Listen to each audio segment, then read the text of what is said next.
बोलला ना, आपला भाऊ थांबलाय, सपोर्ट करा. मी बोललो ठीक आहे, चल सपोर्ट करू. पण केला सपोर्ट, तुझा ऐकून सपोर्ट केला. मग शेवटी भाऊ तर निवडून आला, भाऊ आपल्या लाईफ मध्ये मग सेटल झाला. तुझं काय झालं? तू जायचा ना भाऊ भाऊ करत. तोच तोच भाऊ तोच भाऊ आले ना तुझ्या घरी. दादा, लक्ष दे बरं का, लक्ष दे बरं का. तू लक्ष दिलं का? नाही.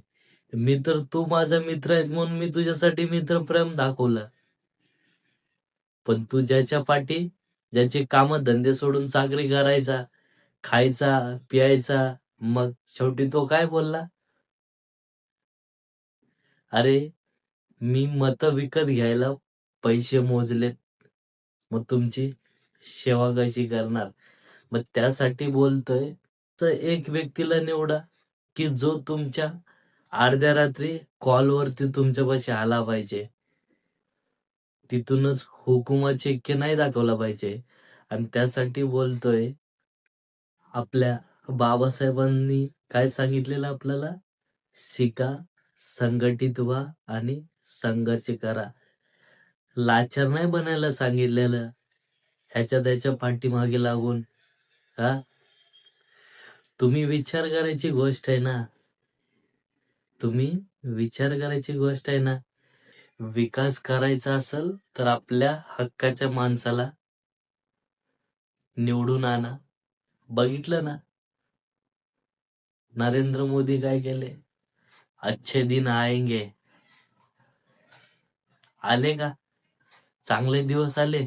मला तर माहित नाही, मी तर नाही चांगले दिवस बघितले. तुम्ही बघितलेच वाटतं नक्की. नोटबंदी झाली, कोरोना काळ आला, लोकांचे खायचे वांदे झाले. नोटबंदी मध्ये जमागुंजी गेली, कोरोना आला, ना काम धंदे काहीच नाही, तिथं खायचे वांदे झाले.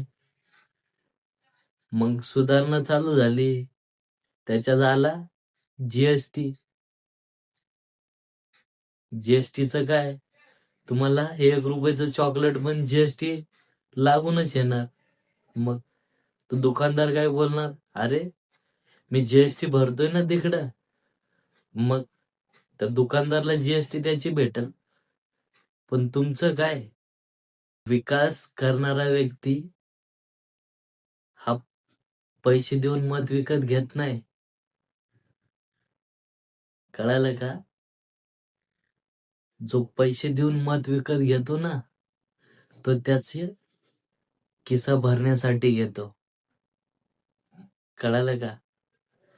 मग त्यासाठी सांगतोय, आपल्या हक्काचं सरकार आणा.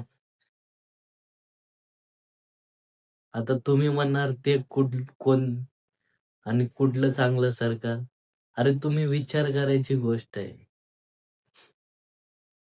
आरक्षणाचा विषय आला, तो वंचितांचा कैवारी भर रस्त्यात पावसामध्ये बसला ना, भर रस्त्यामध्ये पावसामध्ये बसला. पाऊस ऊन वारा काही सोचला नाही, तो आरक्षणाच्या मुद्द्यावरती पण तो ठाम राहिला. मग त्यात आल्या गरिबांवरती अत्याचार, गरीबाला मारण्यात आलं पोलीस स्टेशन मध्ये. मग तेव्हा कोण धावून आले? तेच ना, वंचितांचे कैवारी. ते आले धावून, स्वतःच्या अंगावर काळा कोट चढवला, न्यायालयाच्या पायऱ्या चढल्या आणि शेवटी त्या गरीबाला न्याय मिळवून दिला का नाही?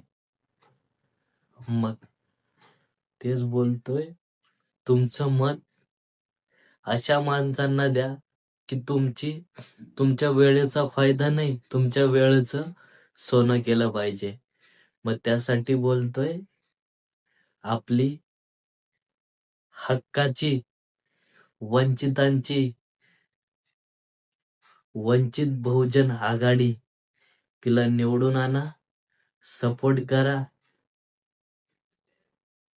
ह्याच्या पुढे काही मी बोलू शकत नाही. जय भीम, जय शिवराय.